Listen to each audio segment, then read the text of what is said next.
आज पहली बार दो हाथ कर रही है सीआईडी की टीम और उनके नन्हे मुन्ने मित्रों की टीम, जो कि वो बच्चे हैं जिनकी परवरिश किसी घर में नहीं बल्कि अनाथालय में हुई है। तो चलिए सीधे ले चलते हैं आपको मैच के आंखों देखे हाल की ओर। बॉल यहाँ है सीआईडी के घातक गेंदबाज देखना एसीपी अंकल, अब मैं आपकी इस बॉल पे सीधा चौका मारूंगा। अच्छा, बैट्समैन की गेंदबाज को मैं चुनौती। इतना खराब बॉलर भी नहीं हूँ, समझे? देखना तुम्हें आउट कर देता हूँ क्या नहीं। ऑल द बेस्ट बेटा। Thank you sir. गेंदबाज यहाँ अपनी फील्ड प्लेसमेंट चेक करते हुए।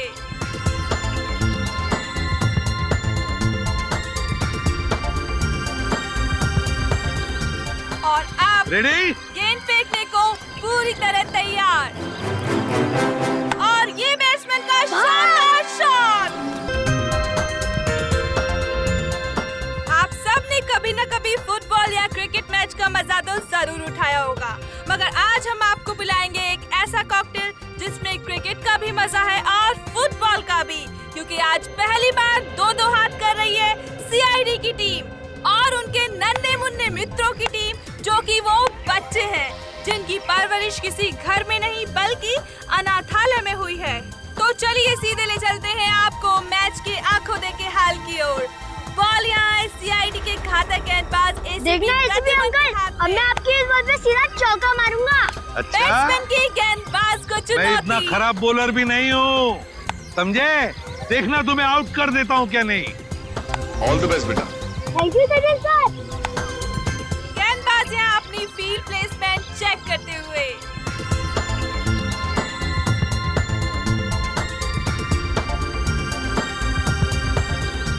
और अब रेडी? गेंद फेंकने को पूरी तरह तैयार और ये बैट्समैन का शानदार शॉट। क्या ये छक्का जाएगा? ओह नो, ये तो बाउंड्री पे क्या पकड़ो, चौका छोड़ना नहीं। सचिन यहाँ चीते की छोड़ना फुर्ती के नहीं। साथ गेंद की तरफ भागते हुए और ये तंबू में घुस गए। ए, सीआईडी एक बार फिर से इस क्रिकेट मैच में नाकाम साबित हुए। अरे क्या सचिन, क्या छोड़ दिया? भाग!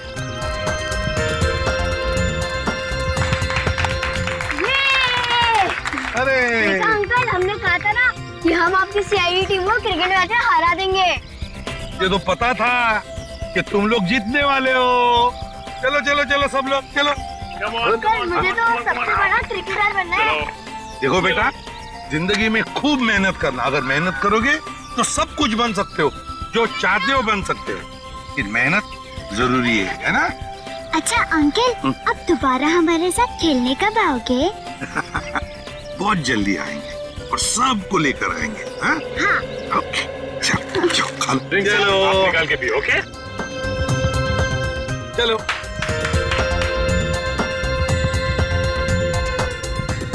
श्रेया, श्रेया लंच टाइम, सबको ले आओ। ओके बच्चों, चलो लंच ब्रेक, खाना खा लेते हैं। मैं जा रही हूँ। मैं भी आता हूँ। अरे रुको, अकेले मत जाना, मैं आ रही हूँ। सॉरी रोना नहीं। देखो टीटी मर गई। देखो गुड गर्ल, बहादुर बच्ची। जाओ इशिता, इसे लेकर जाओ, मैं तारा और चिंटू को लेकर आती हूँ। जाओ तारा, चिंटू, तारा, चिंटू। हाँ चले गए। चिंटू प्लीज बाहर आ जाओ। तारा,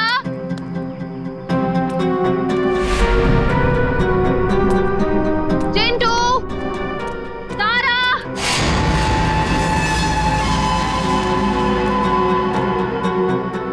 चलो यार, भूख लग रही है। तारा, देखो एसीपी सर बहुत डांटेंगे। चिंटू,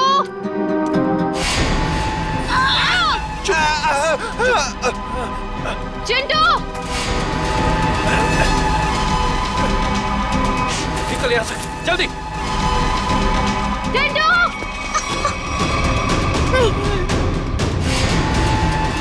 ए, रुक।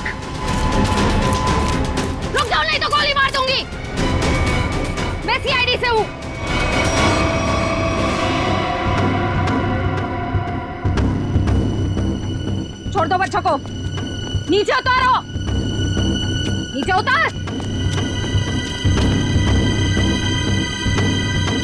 छोड़ दे।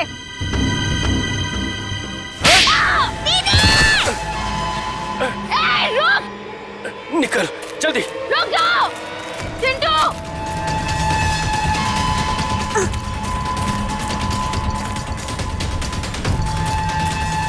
बचाओ दीदी, बचाओ, बचाओ, चुप। बचाओ दीदी, बचाओ दीदी। छोड़ दो बच्चों को, नहीं तो मैं तुम दोनों को नहीं छोड़ूंगी। रास्ता छोड़ हमारा। उतारो नीचे। तारा चिंटू भागो यहाँ से। हम आपको अकेले छोड़कर नहीं भागेंगे। भागो यहाँ से।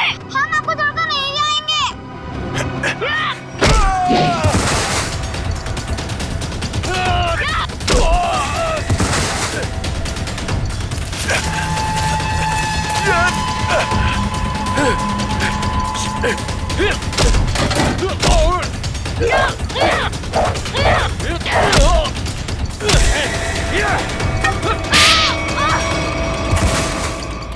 छोड़ उसको, चल यहाँ से। हाँ चल निकल, जल्दी जल्दी कर।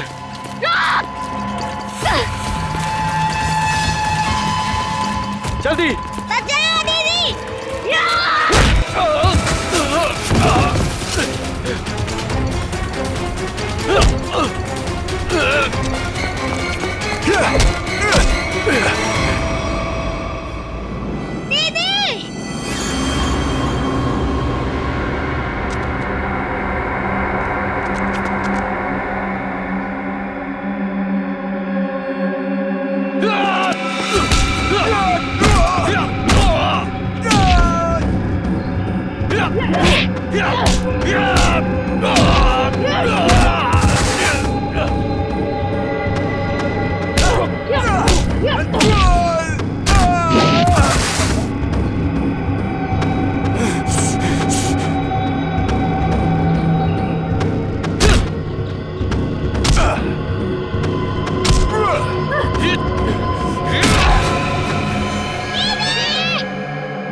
Bye bye bye.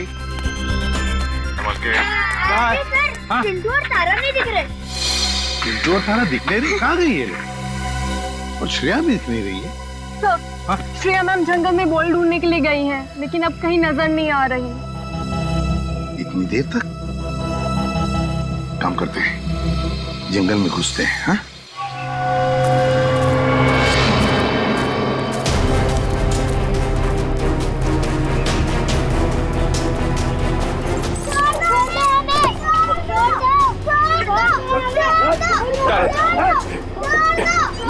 चल जल्दी।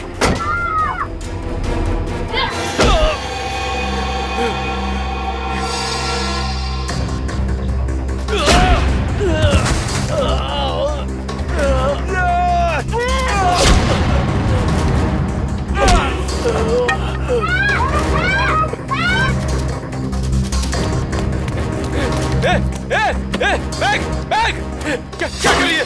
बैग बैग छोड़, निकल यहाँ से। चल जल्दी कर, चल।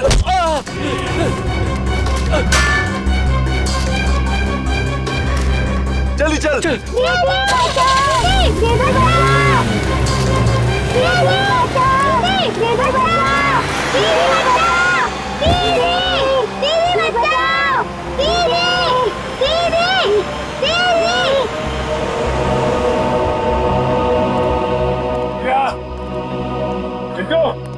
श्रेया, तारा, श्रेया, चिंटू, श्रेया, चिंटू, सर, हाँ? देने की सर। क्या सचिन? सर यहाँ पे खून की बूंदें पड़ी हुई।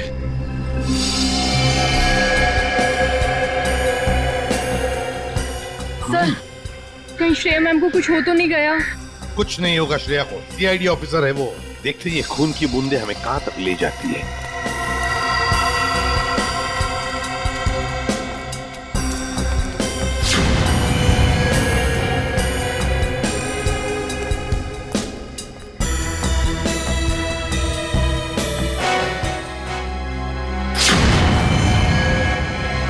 सर वो रही श्रेया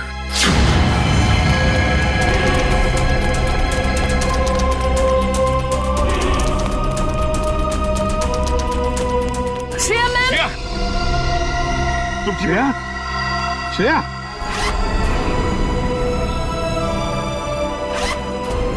श्रेया श्रेया?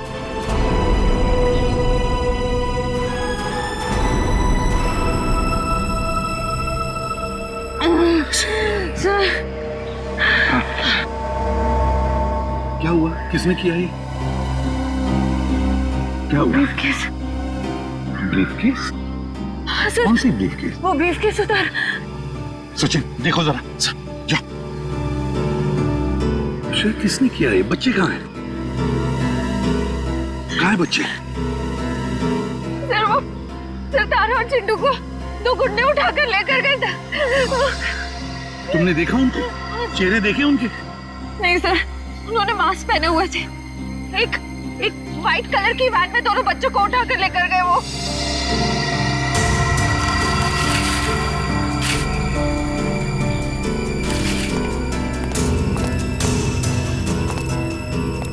अच्छा वैन का नंबर तो देखा है? नहीं सर, नंबर प्लेट नहीं थी, मगर राइट साइड की टेल लाइट टूटी हुई थी सर। रेड रंग की van, right side tail light टूटी हुई थी ना। इशिता जल्दी से सारे चेक नाइट टोल नाकों पर फोन करो और इस गाड़ी के बारे में बताओ, सब कुछ डिटेल में बताओ जल्दी। हाँ सर मैं दोनों बच्चों को बचा नहीं पाई।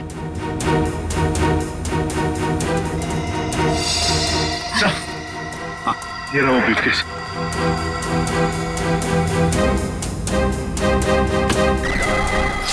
My God!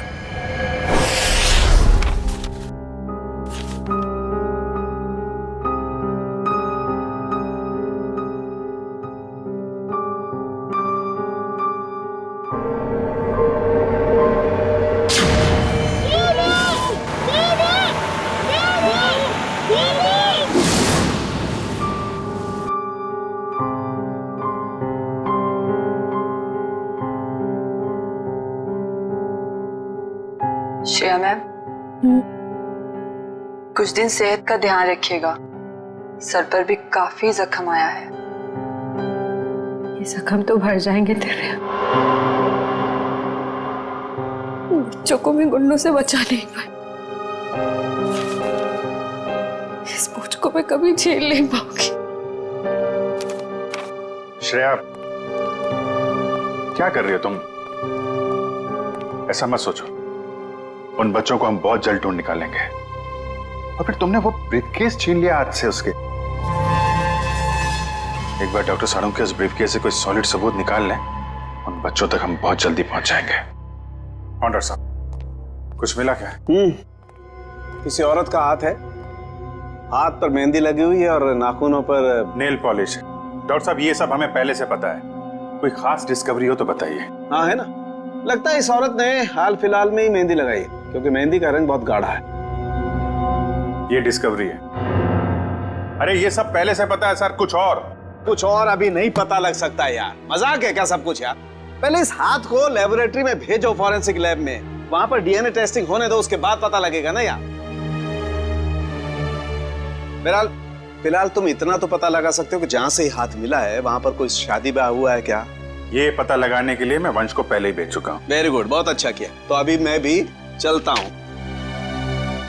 और हाँ, अगले 12 घंटे तक मेरी लैब में कोई मुझसे कुछ पूछने के लिए नहीं आएगा। अंडरस्टैंड? ठीक है सर, नहीं पूछेंगे।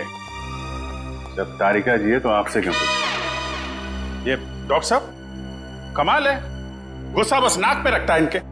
सर मुझे तो लगता है उन बच्चों ने शायद जुर्म को होते हुए देख लिया, तभी तो वो गुंडे उन्हें अपने साथ ले गए। बात तो ठीक है फ्रेडी, वरना अनाथ बच्चों को कोई पैसों के लिए तो किडनैप करेगा नहीं। हेलो, क्या नहीं गुजरी? ओके ठीक है, श्योर, थैंक यू। क्या हुआ? सर, उस टोल नाके से अब तक कोई ऐसी गाड़ी गुजरी नहीं है जिसकी एक टेल लाइट टूटी हुई हो। अच्छा सर, कहीं ऐसा तो नहीं कि उस गाड़ी वाले ने लाइट को रास्ते में ही रिपेयर करवा दिया हो? बच्चों को गाड़ी में रख के वो लोग रास्ते में गाड़ी रोकने की गलती नहीं करेंगे। शायद उनका अड्डा आसपास ही है, जहां जाने के लिए टोल नाके से गुजरने की जरूरत नहीं पड़ती। सर उस इलाके के पास एक हवेली है जहां पिकनिक के दौरान सगाई का फंक्शन चल रहा था। सगाई का फंक्शन? फिर तो हो सकता है ये हाथ उस सगाई के फंक्शन में से ही किसी लड़की का हो। जी हाँ, कल रात हमारी भतीजी प्रियंका की सगाई थी। फिर तो काफी लोग आए होंगे यहाँ। जी नहीं, सिर्फ परिवार वाले थे। सारे परिवार वाले अभी यहाँ पर हैं? हाँ, सिवाय प्रियंका के। आप? मैं प्रियंका का मंगेतर डॉक्टर रमन। रमन जी, प्रियंका क्यों नहीं है? वो दीदी इस वक्त अपने कमरे में सो रही हैं। देखिए, हमारा उनसे मिलना बहुत जरूरी है। पर बात क्या? रमन जी, आप हमें सिर्फ उनका कमरा दिखा दीजिए प्लीज। आइए, चलिए।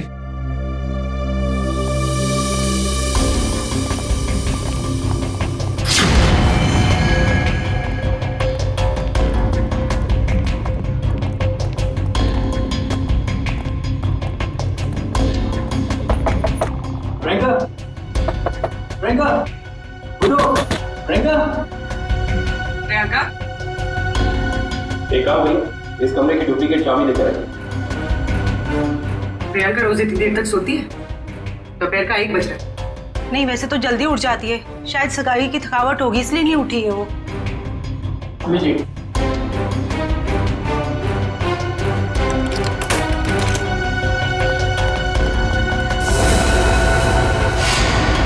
प्रियंका, प्रियंका, प्रियंका का हाथ कहाँ गया?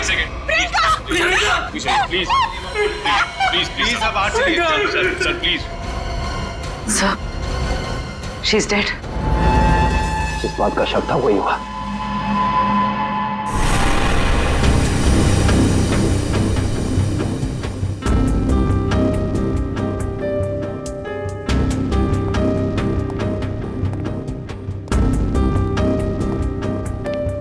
सर, खून सिर्फ इस बेड पर है, कमरे में और कहीं नहीं। और सर, कमरे का सामान भी बिखरा हुआ नहीं। सर, इसका मतलब जब प्रियंका सो रही थी तभी खूनी ने उसका हाथ काटा। पर जब इसका हाथ काटा होगा तो ये चिल्लाई तो होगी ना? चिल्लाती कैसे निखिल?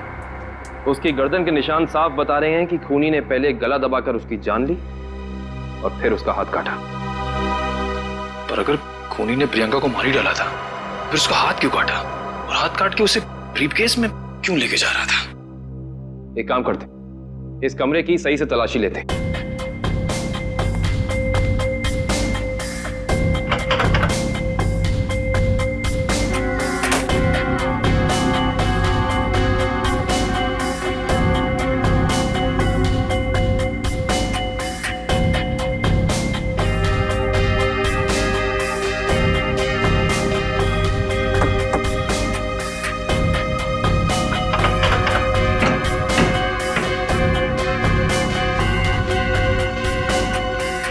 कमाल है, सारी खिड़कियां बंद हैं, दरवाजा बंद है, तो खूनी इस कमरे में आया कहां से?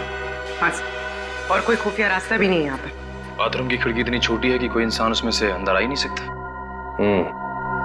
इसका मतलब खूनी जो कोई भी है वो अंदर का ही है। वो चुपचाप दबे पांव कमरे में आया, खून किया, फिर आराम से चला गया। आज ही मैंने उसे अपने क्लिनिक से कई बार फोन किया, उसने फोन पिक नहीं किया। मुझे उसी समय समझ आना चाहिए था। नियति को कौन बदल सकता है? किसी का खून होना नियति की बात नहीं, बल्कि जुर्म होता है। अब ये बताइए कि इस कमरे में सगाई के बाद प्रियंका से मिलने कौन कौन आया था?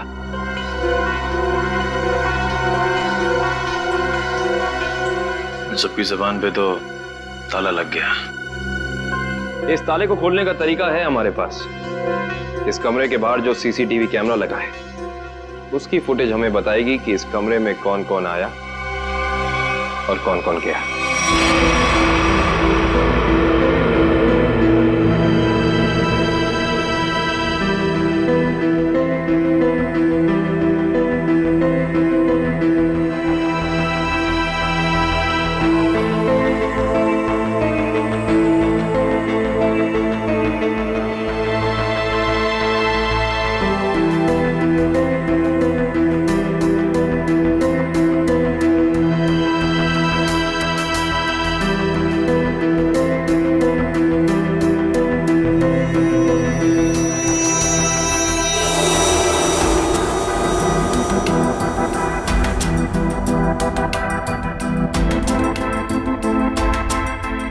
फॉरवर्ड करना पूरी।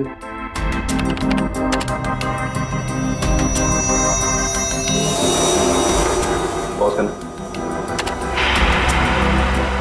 ये आदमी प्रियंका के कमरे में बहुत सारा गिफ्ट लेके गया, लेकिन 1 मिनट में वापस आ गया। हाँ, निखिल एक काम करो, घर वालों को अंदर लेकर आओ। अब लोग प्लीज थोड़ा अंदर आइए।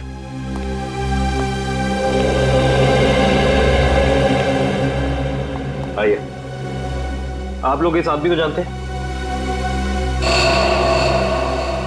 ये हमारे होटल का मैनेजर है।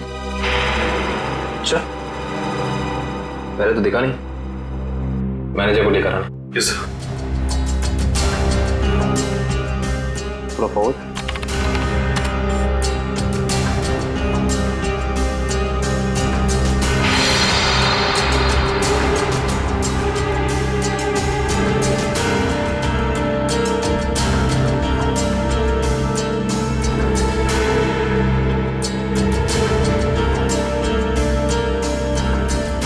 वो भी थोड़ा फॉरवर्ड कर।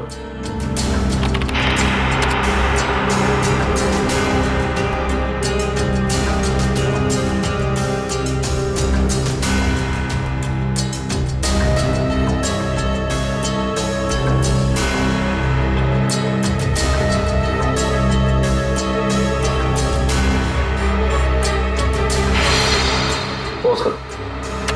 बस है। सर, ये लड़की 1:30 बजे कमरे के अंदर गई और 2 घंटे के बाद बाहर निकली। इस लड़की को देखा आपने? ये कौन है? इसको तो हमने पहले कभी यहाँ नहीं देखा। सगाई के फंक्शन में भी नहीं? जी नहीं, हमने कभी नहीं देखा इसे। हाँ, लेकिन यहाँ के वॉचमैन ने तो जरूर देखा होगा। निखिल, वॉचमैन को बुला कर ला।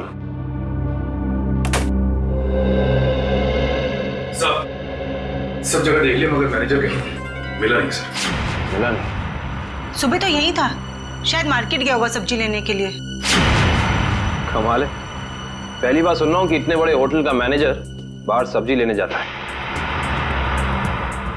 ये इस होटल के वॉचमैन, क्या नाम है? रिंकू। रिंकू जी, इस होटल के मैनेजर को तुमने यहाँ से बाहर जाते हुए देखा था? नहीं सर। इस लड़की को देखा था?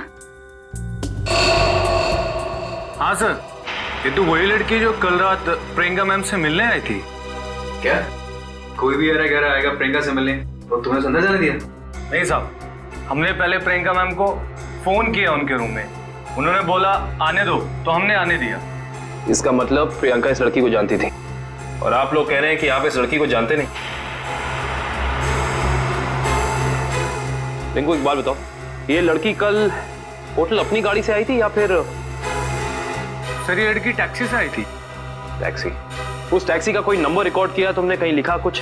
हाँ साहब, मैं होटल के अंदर जितनी भी टैक्सी आती है उनका नंबर लिख के रखता हूँ रजिस्टर पे। ये फोटो ध्यान से देखो, ये लड़की कल रात तुम्हारी टैक्सी में बैठी थी। आप लोग कौन? हम लोग सीआईडी से। सीआईडी साहब, मुझे तो इस पे पहले से ही शक था कि लड़की में कोई गड़बड़ है। क्यों, क्या हुआ? ये लड़की 1 बजे रात को अकेली हमारी टैक्सी में आके बैठ गई और कहने लगी मुझे कुंदन नगर हवेली पे छोड़ दो। अच्छा, फिर क्या, मैंने उसे कह दिया कि वापसी के भी भाड़े देने पड़ेंगे। और वह तैयार हो गई? क्यों? मान तो गई, लेकिन हवेली पे जाने के बाद उसने कहा कि थोड़ी देर इंतजार करना पड़ेगा और 2 घंटे लगा दिए और 2 घंटे के बाद उधर से वो दौड़ती हुई चली आई और मुझे कहा कि चलो। मैंने पूछा कहाँ, तो बोली कलानगर म्यूजियम पे। कलानगर म्यूजियम? सर इतनी रात को तो ये म्यूजियम बंद रहता है ना? हाँ सर, मैंने यही उनसे पूछा पर उन्होंने कहा तुम अपने काम से काम रखो। काम से काम तो अब सीआईडी रखेगी। कलानगर म्यूजियम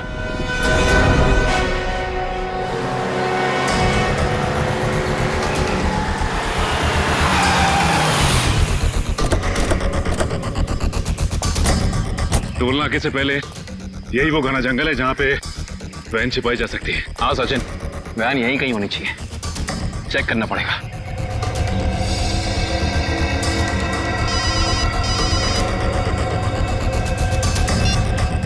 कितनी बार कहा है तुम लोगों को कि कोई गलती नहीं होनी चाहिए, मगर तुम सब लोग निकम्मे हो, निकम्मे। बॉस, हमारी तरफ से तो सब सही जा रहा था, पता नहीं ये बच्चे अचानक कहां से आ गए। हमें कुछ समझ में नहीं आया, इसलिए हम बच्चों को उठाकर हमारे साथ में ले आए। तो मुझसे क्या चाहते हो? उन बच्चों को अपनी पीठ पर बिठाकर घोड़ा घोड़ा खेलूं? एक काम करो, आग लगा दो उस वैन को। बच्चों के साथ ही ना रहेगा बांस, ना बजेगी बांसुरी। क्या बच्चों को जला दूं? सुना नहीं मैंने क्या कहा? हाँ बॉस। एक से बढ़कर एक बेवकूफ पाल रखे हैं मैंने। चिंटू, हमें कुछ करना आएगा, वरना पता नहीं ये बुरे अंकल हमारे साथ क्या करेंगे। इस आदमी के सीने में दिल है या पत्थर? कितनी आसानी से कह दिया कि बच्चों को जला दे। अरे तो हम कौन से महात्मा हैं? बॉस ने कहा है तो कर देते ना। चल ठीक है।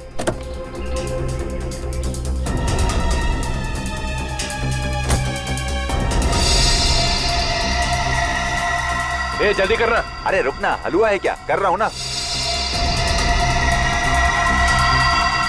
ये ले पकड़। चल जल्दी से डाल।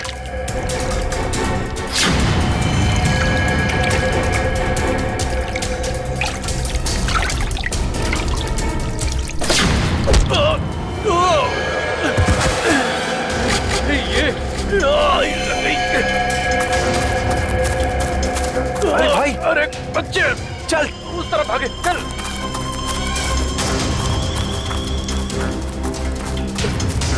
जल्दी कर, कहाँ गए? जा उधर देख।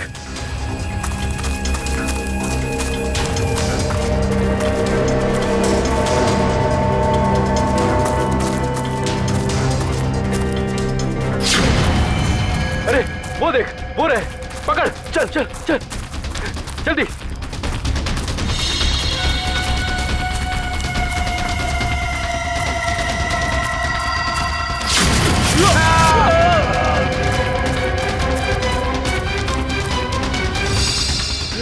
पूरे हाँ, चल चल।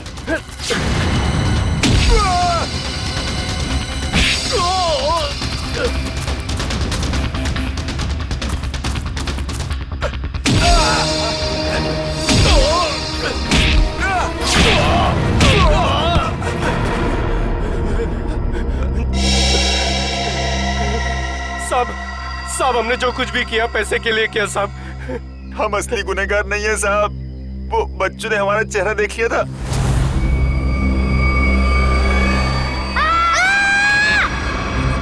इसलिए हम उन्हें अपने साथ उठा लाए। कौन है असली गुनहगार? बोल, नाम बता उसका। हमने उसका चेहरा नहीं देखा साहब, क्योंकि वो गाड़ी में आया था और पैसे देके चला गया साहब। गाड़ी में आया था तो उसका गाड़ी नंबर, मोबाइल नंबर, घर का नंबर कुछ तो याद होगा। साहब उसका मोबाइल नंबर है मेरे पास। देखो, जल्दी कर। देता हूँ साहब, ये वाला सर। है कौन ये मिस्टर एक्स? सर इस म्यूजियम में पहले आप आ चुके हैं? हाँ, एक बार आया दया के साथ। तो वैसे मुझे भी म्यूजियम में आके एंटीक चीजें देखना काफी पसंद है सर। फिलहाल हमें तो ये पता करना है कि वो लड़की इस म्यूजियम में क्या करने आई थी। सॉरी, एक मिनट। सॉरी बोला ना, गलती से धक्का लग गया। 1 मिनट। जो गुनाह आपने किया है उसके लिए सॉरी कुछ भी नहीं है। क्या? एक मामूली सा धक्का लगने को आप गुनाह का नाम देंगे? उसे नहीं, लेकिन खून करना तो एक गुनाह है। क्यों किया प्रियंका का खून? क्या उनका खून हो गया? ये नहीं हो सकता। बंद करो ये मगरमच्छ के आंसू।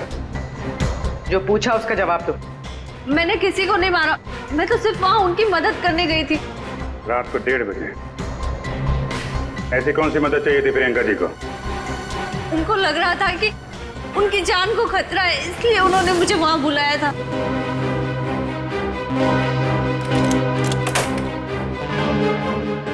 थैंक गॉड तुम आ गई।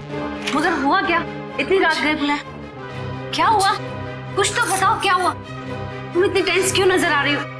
मेरी जान को खतरा है। क्या? मगर किससे? ये सब बातें करने का बिल्कुल वक्त नहीं है। ये बताओ, जो सामान मैंने तुमसे मंगवाया था तुम लेकर आई हो, अब फटाफट मेरे लेफ्ट हैंड का प्रिंट ले लो। Do it fast.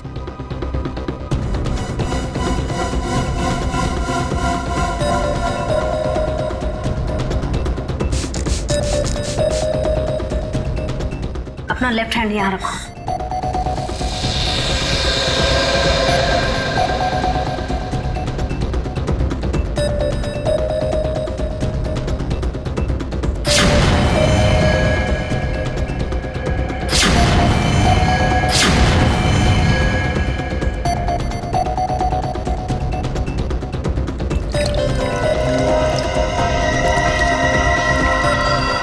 देखो, अभी तक तुमने मेरी बहुत मदद की है। मेरा एक और काम कर दोगी प्लीज? काला नगर के म्यूजियम में जाके ये हैंडप्रिंट और अंगूठी मिस्टर सुमेश को जाकर दे देना प्लीज। पर ये सब क्यों? ये सब मैं तुम्हें अभी नहीं बता सकती। तुम अभी जाकर म्यूजियम में मिस्टर सुमेश को मिलोगी। जी राजकुमारी जी। और सुनो, काम हो जाने के बाद ये अंगूठी मेरे सिवाय किसी को मत देना। अगर मुझे कुछ हो जाए तब भी नहीं, ओके?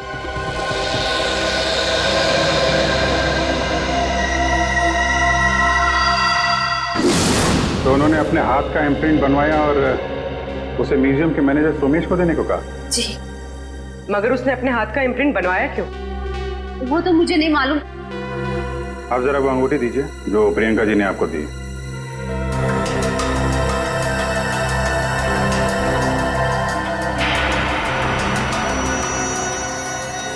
ये तो काफी अनमोल लगती है। सर, ये अंगूठी, वो कटा हुआ हाथ, ये म्यूजियम, सब कुछ समझ में नहीं आ रहा है। इसका जवाब तो अभी ये मैनेजर सोमेश जी देंगे। ये बहुत प्रसिद्ध और पुरानी पेंटिंग है। राजा रवि प्रताप ने इसे बनवाया था। इस तरह की कलाकारी करने का उसे बहुत शौक था। Mister Somesh. Yes. CID. CID? क्या बात है सर? जरा इधर आइए, आपसे कुछ बात करनी थी। कीजिए ना सर, मुझसे कोई गलती हुई क्या? नहीं, वो बात नहीं है। आप जरा ये अंगूठी देखिए, इसे पहचानते हैं? जी हाँ, ये राजकुमारी प्रियंका जी की अंगूठी है। आपके पास कैसे आई? ये हमें रागनी ने दी है। अभी गई है ना म्यूजियम से बाहर, वो ये अंगूठी और राजकुमारी के हाथों का इम्प्रिंट लेके आई थी, है ना? जी हाँ, इस म्यूजियम में काफी सारे राजघरानों के जो यहाँ के ट्रस्टीज हैं उनके पर्सनल लॉकर्स हैं। जब कभी खास एग्जीबिशन होता है तभी हमारे लॉकर में रखे हुए पुश्तानी हीरे जेवरात हम उसमें पेश करते हैं। लेकिन लॉकर्स खोलने के लिए लॉकर्स के मालिक को आना पड़ता होगा ना यहाँ पे? जी नहीं, ये जरूरी नहीं। कभी कभी मालिक अपने खास आदमी को भेजकर लॉकर खुलवाते हैं, क्योंकि यहाँ फुल सिक्योरिटी है और हर एंटीक रजिस्टर है। ऐसे हम वो प्रियंका जी का लॉकर देख सकते हैं? क्यों नहीं, आइए।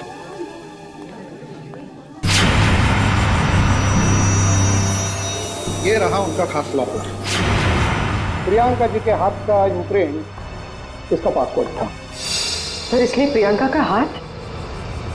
क्या हुआ? नहीं, कुछ खास नहीं। आप ये बताइए, अभी इसका पासवर्ड, नया पासवर्ड क्या है? सॉरी सर, ये तो कॉन्फिडेंशियल है, मैं नहीं बता सकता। ये आपको बताना पड़ेगा क्योंकि प्रियंका का खून हो गया। आज? जी हाँ। और खूनी तक पहुंचने के लिए हमारा ये जानना बहुत जरूरी है कि इस लॉकर में क्या है और प्रियंका ने अपना पासवर्ड जल्दबाजी में क्यों बदला। प्लीज आपके पास जो अंगूठी है यही नया पासपोर्ट है। अंगूठी? ये पासवर्ड है? जी हाँ। अब जरा ये लॉकर खोलिए।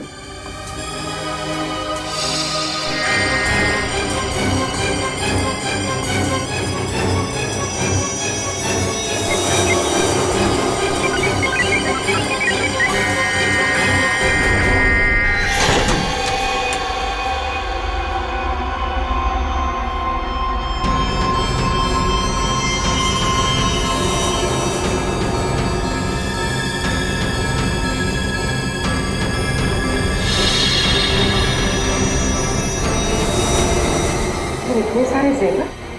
मतलब सर ये सब कुछ इसके लिए हुआ। लग तो ऐसा ही रहा है।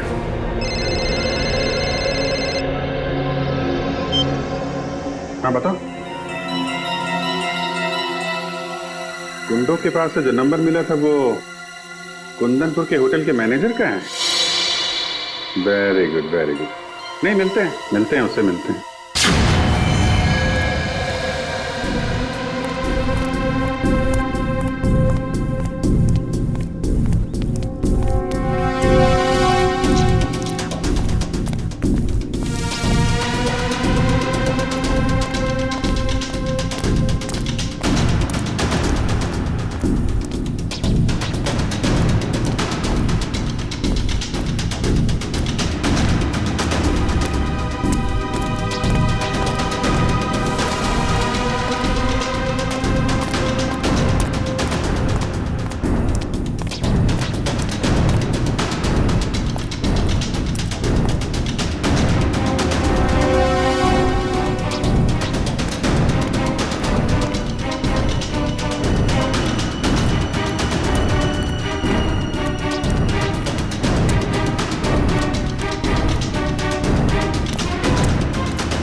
चलो अच्छा हुआ घर पे पहुंच गया।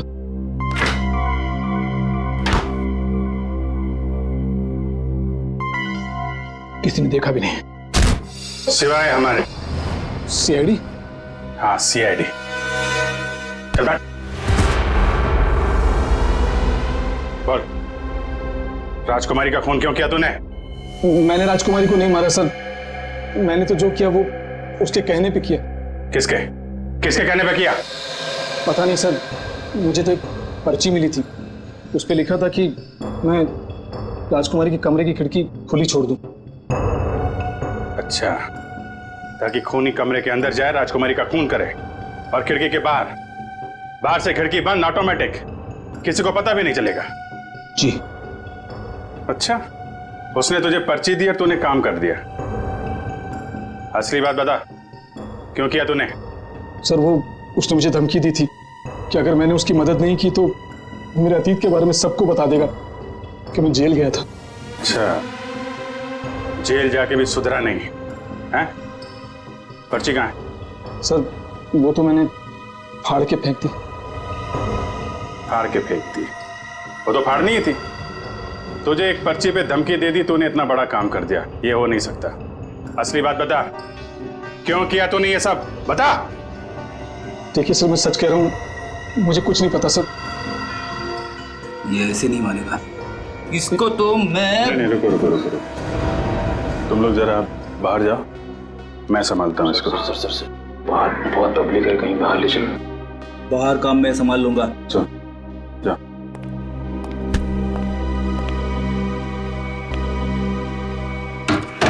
देख ये क्या कर रहा है? देख रहा, हमें मालूम ही है तूने किसी के कहने पे किया है, और वो कौन है वो तो हम पता लगा ही लेंगे। इसलिए तेरा जिंदा रहना कुछ जरूरी नहीं है। तो ऊपर चला जाएगा तो धरती से एक पापी कम हो जाएगा। बोल क्या करना है, बताते हैं? मुझे नहीं पता मुझे। बता दो।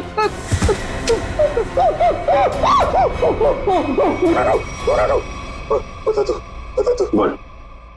मुझे 10 लाख रुपए दिए थे उसने। 10 लाख रुपए? आजा भाई। 10 लाख रुपए का चक्कर है। चल, पैसे कहाँ हैं? पैसे दिखा। हाँ, अंदर है। निकाल। लाता हूं।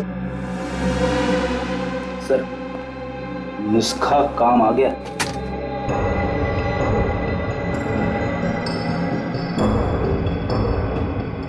सर, इसमें से तो अजीब सी गंध आ रही है, जैसे हॉस्पिटल में दवाइयों की आती है।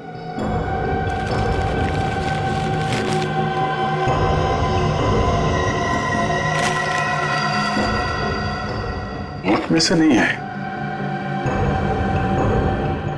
अखबार में से आ रही है। एक मिनट सर, इस पे कुछ नंबर लिखा हुआ है। 82184। तो घर का एड्रेस लिखा है। दवाई की स्मेल और ये घर का एड्रेस।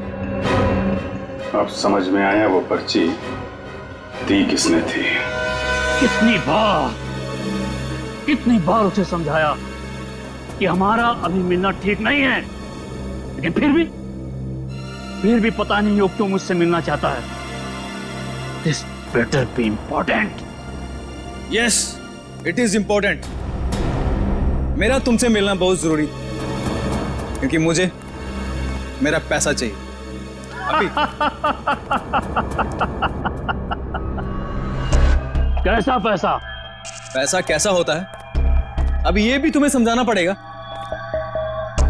जब प्लान ही फेल हो गया तो पैसे का तो सवाल ही नहीं उठता। तुम्हारी गलतियों का खामियाजा मैं क्यों भुगतूं? प्रियंका से शादी करने के बाद वो वैसे भी करोड़पति बनने वाला था, और तुमने मुझे गलत राह पे चलाया, और इसकी सजा तुम्हें भुगतनी होगी। देखो, मैं तुम्हारा दुख समझ सकता हूं, लेकिन जब लॉटरी लगी नहीं तो इनाम बांटने का सवाल कहां से उठता है? लॉटरी तो लगी है, सीआईडी वाली। सीआईडी? और इनाम भी बहुत जबरदस्त मिलेगा अंकल जी। रमन, तुमने सीआईडी को बुलाया है? जब पार्टनरशिप की है तो जेल अकेले कैसे जाता? क्या मतलब? मतलब मैं समझाता हूँ। जब हमें होटल के मैनेजर के घर से न्यूज़पेपर में इस डॉक्टर के क्लिनिक का एड्रेस मिला तो हम समझ गए थे कि प्रियंका के मर्डर में पहला मोहरा ये डॉक्टर है। मगर हमें पता चल गया था कि इस डॉक्टर में इतनी हिम्मत नहीं कि किसी का खून कर सके। तब हमने एक प्लान बनाया।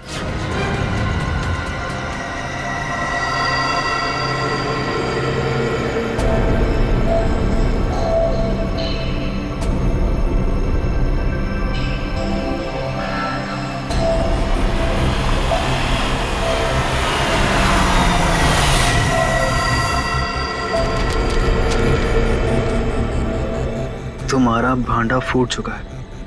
अपनी भलाई चाहते हो तो मुझसे मिलने आओ, वरना सीआईडी को सब बता दूंगा।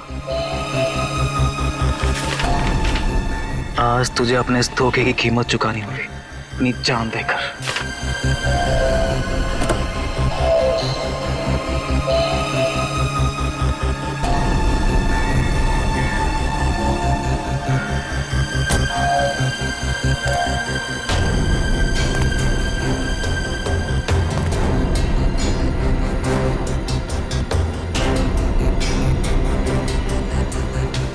कहाँ हो तुम?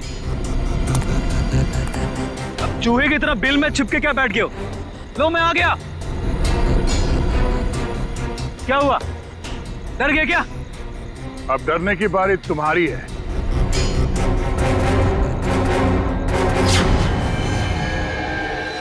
तो रमन,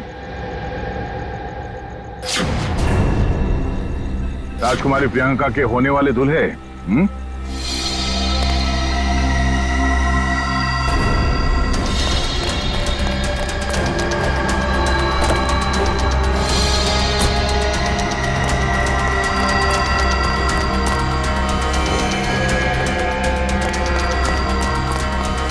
बहुत बड़ा धक्का लगा। हम यहाँ पे देखते हैं।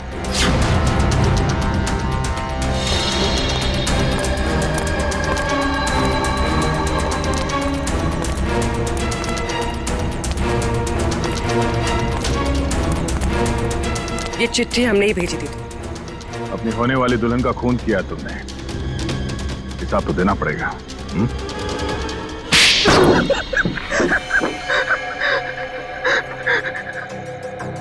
ठीक कह रहे आप लोग, हमने ये सब प्रियंका की दौलत पाने के लिए किया था।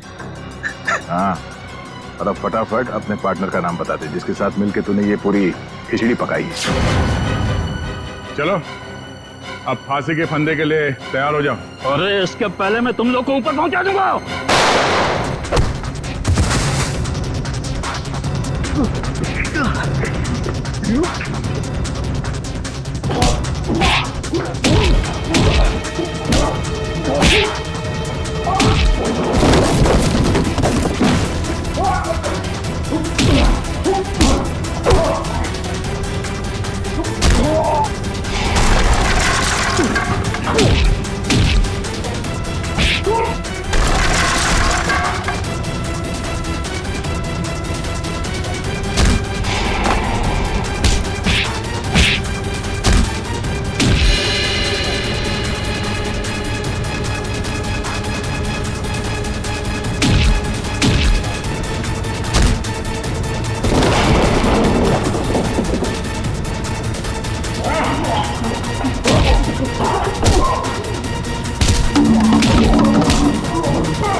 अरे अंकल जी, जेल यहाँ से बहुत दूर है, उम्र भी हो गई है, भाग नहीं पाएंगे।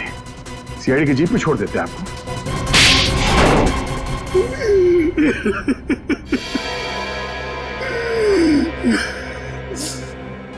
कहने को तो प्रियंका मेरी भतीजी थी, लेकिन भाई साहब की मौत के बाद मैंने ही प्रियंका को पाल पोस कर बड़ा किया, एक बाप का फर्ज निभाया। लेकिन बदले में मुझे क्या मिला? भाई साहब ने अपनी सारी प्रॉपर्टी प्रियंका और उसके होने वाले पति के नाम कर दी थी। इसलिए प्रियंका की होने वाली पति को भी तुमने अपने प्लान में शामिल कर लिया। हाँ, रमन बेवकूफ निकला, वो मेरी बातों में आ गया। पर्दे के पीछे रहकर मैंने सारे गुनाह इसी से करवाए, गुंडों को पैसे देने से लेकर खिड़की खुले रखने और हाथ काटने तक। मगर प्रियंका को भनक लग गई थी कि उसकी जान को खतरा है, इसीलिए उसने अपना पासवर्ड चेंज कर लिया और तुम लोगों के प्लान पे पानी फेर दिया। क्यों? हमें पता भी नहीं था कि उसने मेरी और अंकल की बातें फोन पे सुन ली है। सर, काश प्रियंका ने हमारी मदद ली होती तो उसकी जान बच जाती। वो आई थी मेरे पास ये बताने के लिए कि रमन उसकी जान लेना चाहता है, लेकिन उसे क्या पता था कि इस जुर्म का असली सूत्रधार कौन है। एक बार भी शर्म नहीं आई तुम्हें? अपने स्वार्थ के लिए अपनी भतीजी की जिंदगी उजाड़ दी तुमने। तुम जैसे लोगों के लिए तो फांसी भी कम है।